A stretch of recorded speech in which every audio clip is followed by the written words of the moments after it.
You know, niggas gotta get their priorities together. Got their mind on the wrong things, spending their money in the wrong way.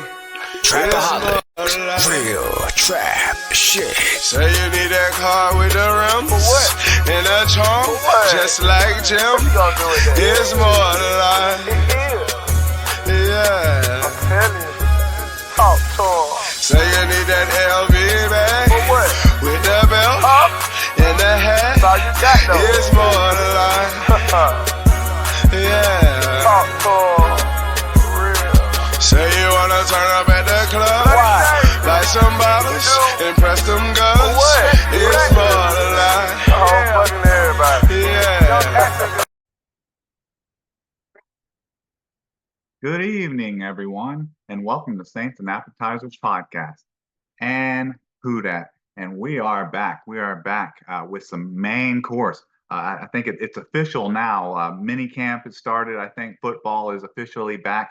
And one of the main reasons I can make that statement is because the amount of topics I have here today, this evening, are they're very, very Saintsy topics, and they fall under on brand for the Saints and how they're off season and how the season hasn't even gotten started yet. But let's get into these because none of these are really very pleasant topics to get into. So my first question with this is: Are the Saints already injury bug bitten? Are they already bitten by the injury bug for the 2024 season? That's my question and the first topic to get into. So anyways, so can I get a menu? So this was a week ago. A week ago, we already are hearing about Tano Passanio tearing his Achilles, and they hadn't put him on IR or anything yet. Acting somehow as if he's going to come back from an Achilles injury. But so that happened a week ago. But apparently, I guess kind of the reason that maybe they think they could possibly come back from it is that happened like back in the off season, like and during other off season programs, or maybe wasn't even at the facility when it happened. May have been a classic Saints playing towards Achilles playing basketball or something. But that's a big hit already to the Saints, losing a good rotational pass rusher that you can use as a defensive inside as a 3 technique or outside as a pass rusher, either hand in the dirt or standing up. Good against the run, and he had a couple games here and there where he get you a couple sacks. Actually, I think he had 2 or 3 in one game last year. So losing Tano Passanio is that hurts. That hurts, and already to a defensive line that we're not overly confident in the depth you have. You got Cam Jordan coming off of I guess his worst season as a Saint. You got Chase Young with the broke neck coming back, and then you got Brian Brissy, the young rookie, and then you just got kind of a mix of veterans with Carl Ganderson, Colin Saunders, Nathan Shepard, those guys. So losing one of those rotational guys that you knew that you could, if you needed some snaps and downs in a bind, Tano Passanio could get you some spot starts. So already losing some key players, some notable players. So I act like that's like the end of the world, that we're already losing a rotational defensive lineman. But that's not where it stops. That's not where it stops. It's not just that. So that was a week ago, and so pretty much almost like a week later, we're hearing about Juwan Johnson not being at mandatory mini camp and all that. And I'd heard some tweets and just I guess reports that he wasn't hurt. Like it was he was was a admissible absence. And it was then there were tweets out on Twitter or X from his wife. I guess she's pregnant, and I guess she wasn't feeling good and ended up in the hospital or something like that. So just like a day or two ago, I'm hearing that, and I'm thinking, oh, okay, well, maybe it's just personal issues, And then nope. Here on Thursday, this is what is this? This is June 13th, 2024. We're hearing that he's scheduled for foot surgery next week already. So we're already losing now. I don't know what you would really call Juwan Johnson after his season last year, where he was banged up a lot and didn't replicate his 2022 statistics. And you had like a rotation of Juwan Johnson, Foster Monroe, Taysom Hill, Jimmy Graham. There wasn't like a clear starter. So I almost looking at Juwan Johnson as almost like the same level of loss as Tano Passanio. Like if he would have put up the same numbers he would have in 2022, where he had like 500-600 yards, 7-8 touchdowns, and I would see that it was be a bigger loss than it was. But I mean, besides the 4 touchdowns he had last year, I really don't see that as much of a bigger of a loss than the Tano Passanio, just in regards to basically you're you're running like a tight end room and depth of like a tight end by committee anyway. So it's not like you're losing a 1,000-yard, 10 touchdown type of player at the position, but still it hurts your depth, and that's not something the Saints want to be dealing with already this early into the, I guess, off season or the season. Already dealing with these kind of injuries. Preseason hasn't even started, and I got these guys already hurt. But I guess there's some reports. I don't take a whole lot of stock in these reports, especially when it comes down to like a foot injury, any kind of foot, ankle, Achilles, and any type of injury like that. They say, well, he's gonna miss some time, and it's probably gonna be might be back for the start of the regular season. But I'm not holding my breath for that at all. It seems like the Saints have had a lot of trouble here recently with lower leg injuries. Past the shin type of injuries. So I just almost just writing both Tano Passanio and Juwan Johnson off for this year already. And it's sad. It's disappointing that's what the kind of luck that they're dealing with right now already.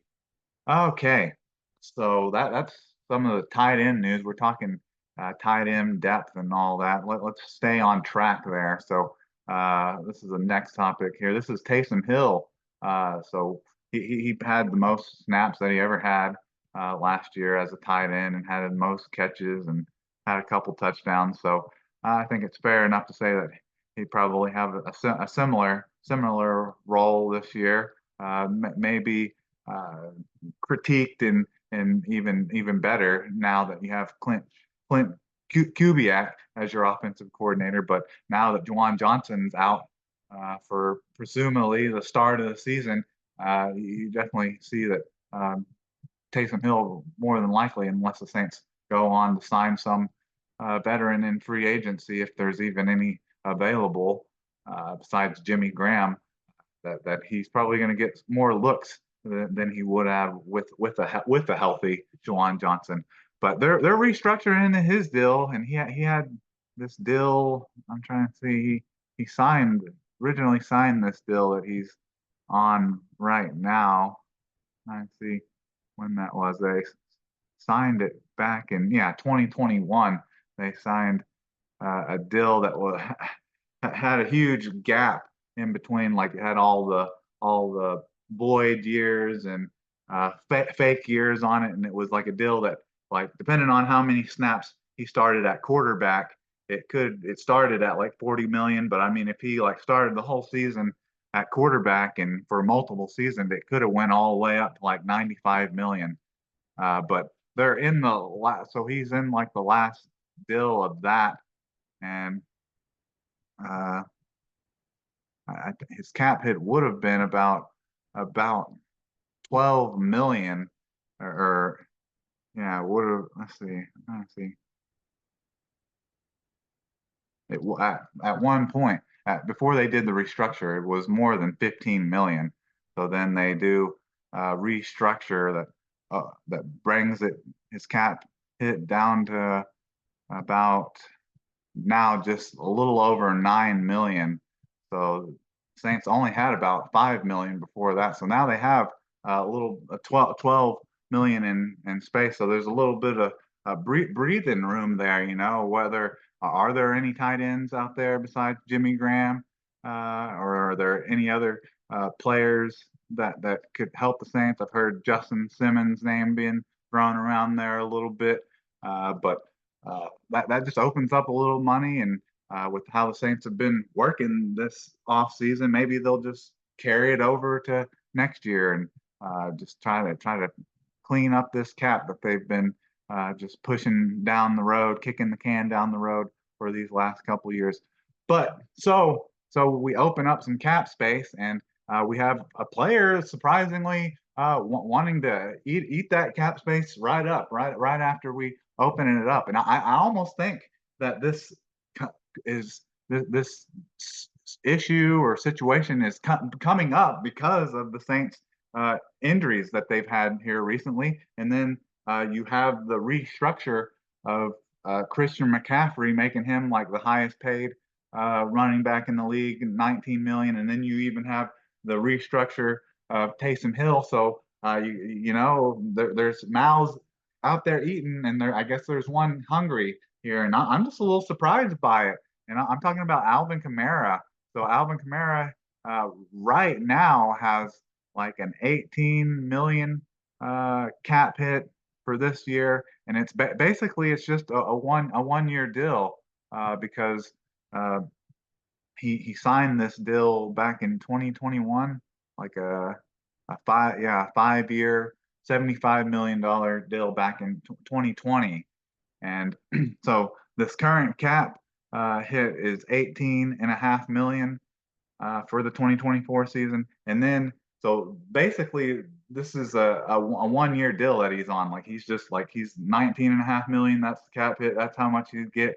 And then it technically is under contract for 2025, but it's like 29 million, which is 10 million more than what Christian McCaffrey, the highest paid running back in the league, is getting. So there's no way he's ever going to get that. But at the same time, man, the Saints really want to restructure a 29-year-old running back who, when the new deal would kick in, he would be 30 years old. And basically from his rookie year to, I know he had the 1 year where he had like 20 something touchdowns, but just statistically and average and per carry and yardage, like his numbers have gone down like every year. And he had like his worst year last year, where he only had just off of rushing numbers alone, he had, let's see, yeah, he had 180 carries for 69, 694 yards and 5 touchdowns, and that would have been, I think that's under. See, and then he had the 75 passes for 466 yards and 1 touchdown, and that's just total touches. His average per touch was 4.5 yards per touch, which is just that's terrible, because when like his rookie year and they had like the 21 touchdowns, well, he was like averaging like 10 yards per touch, first down per touch, whether it's a run or ripping off like a 8 yard run or catching a 10 yard pass out of the backfield. But yeah, I just cringe at the thought of Alvin Kamara, thinking like with his history, just with the statistics that he's put forward recently, the legal trouble, whether it was during COVID, him going out to a club and then getting suspended for one game there, or attacking the guy out in Vegas and beating a guy half to death and getting suspended 4 games last year. I just don't understand really where Alvin Kamara is like coming from, with the whole holding out business. Like, what does he see the gain? I kind of look at his situation kind of similar to the Le'Veon Bell Pittsburgh Steelers situation. Like when he held out, like yeah, you can hold out, I guess, but it's not going to benefit you at all. You're going to just miss an entire year when you're already older, and then you're basically be washed when you come back to sign a big contract with some other team, which I don't even think there wouldn't be a team silly enough like the Jets to sign him to 13 million per year type of deal like they did with Le'Veon Bell after he set out for an entire year. So I don't see how Alvin Kamara could even sit out. Like I would see the Saints him retiring or the Saints cutting him or something before that would happen. So this is an interesting development, and it's just so odd because he showed up for like the first couple days of camp, and then just out of nowhere he's uh, wants to hold out now. I guess like I stated previously, maybe it's because he's seeing some of his teammates like Tano Passanio and Juwan Johnson going down with injuries. He's seeing some of his teammates getting restructured new deals like Taysom Hill. And then he's seeing players that are, I guess, in the same stratosphere as him, have been pretty much since they've both been in the league. They've either been like 1, 2 with the highest paid running back in the league. So he sees his counterpart and Christian McCaffrey get paid, and I guess he wants another piece of the pie. But I don't at this point in Alvin Kamara's career. I just don't. I. I mean, I'm saying that I'm almost saying like, oh, I can't see it happening. I guess I could see the Saints doing some kind of deal where they work it out into like a 1, 2 year deal or just restructure it to where at least they have him in 2025 and then he's a free agent. But there's no way they're paying him 29 million. So that it'll be definitely a very interesting development and how that happens, and if by the time training camp and all that business rolls around, if he's skipping out on that because he's on that's the whole deal is that he's not getting paid, But nowadays you step out of mandatory mini camps, training camps, anything like that, you get paid, you get fined upwards 100 million, 100,000 plus. So, and so that's kind of the negative, the just all negative news going on right now with injuries and now Alvin Kamara, your number one running back. Even though, hey, is it Kendra Miller season? I saw more explosion out of him in week 18 than I saw out of Alvin Kamara all season. So maybe it is Kendra Miller season. So just mostly negative stuff is going on right now, which it's a quick turnaround from positive. The season's about to start, camp and notes and things like that are going to start coming out of camp. Start seeing those highlight videos of Derek Carr, Spencer Rattler throwing deep balls with no pressure in their face and just thinking it's such a great thing. But just 1, 2 little notes here to kind of clean things up here, maybe add a little positive light to things. So we went over like the tight end issues that we're having now that Juwan Johnson's hurt. But the Saints, they have some options, not options where I think that's where they're going to go spend that 12 million in cap space that they have now. But they already have one option kind of on the roster, and you've heard some media people and it even kind of coming out of Saints camp that they kind of look at Dylan Holker, tight end out of Colorado State, which that's Deion Sanders' coach team. They almost look at him as like their 8th round draft pick, and I could see where they look at him and perceive him that way because I think that's what they're gonna lose in losing Juwan Johnson as a pass catcher. So Dylan Holker, if they could just get him in here as a pass catcher and don't have to rely on the rookie as much as a blocker, that's kind of why you got Foster Monroe and you got the sixth lineman, your jumbo package offensive lineman, for blocking and things like that. But if he could be a bright spot with the bit of negative that we have now, Juwan Johnson is hurt, that would be great. And I was gonna say I could see why they look at him as their 8th-round draft pick because I'm pretty sure he's the highest paid undrafted rookie free agent this year. He's got, they're paying him a couple $100,000 just to see if he can make the team, honestly. But with doing that, I would expect him at least to make a practice squad. And if not the Saints, it would definitely be someone else's. And if not, hey, got a couple $100,000 for doing nothing really, just kind of hanging out. And so that's one of your options now that Juwan Johnson's out. But then you also have Jimmy Graham here, who, earlier in the offseason, like back in March, he was kind of put it out there that it didn't really sounded kind of like he was retiring, but at the same time, he was saying like, oh, I'm not going to play for anyone else but the Saints. It's either retirement or the Saints or the retirement for you. And it's just kind of back in March, it definitely sounded a lot more like a retirement tweet than it did, hey, I see you having some issues at tight end, sign me back up again. But that's kind of what it sounded like with this. It kind of sounded like it's kind of similar, saying like, I never said I was retiring, but I just said I'm not going to play for anyone else but the Saints. So if the Saints will have me, then I'll play. That's kind of what it sounded like.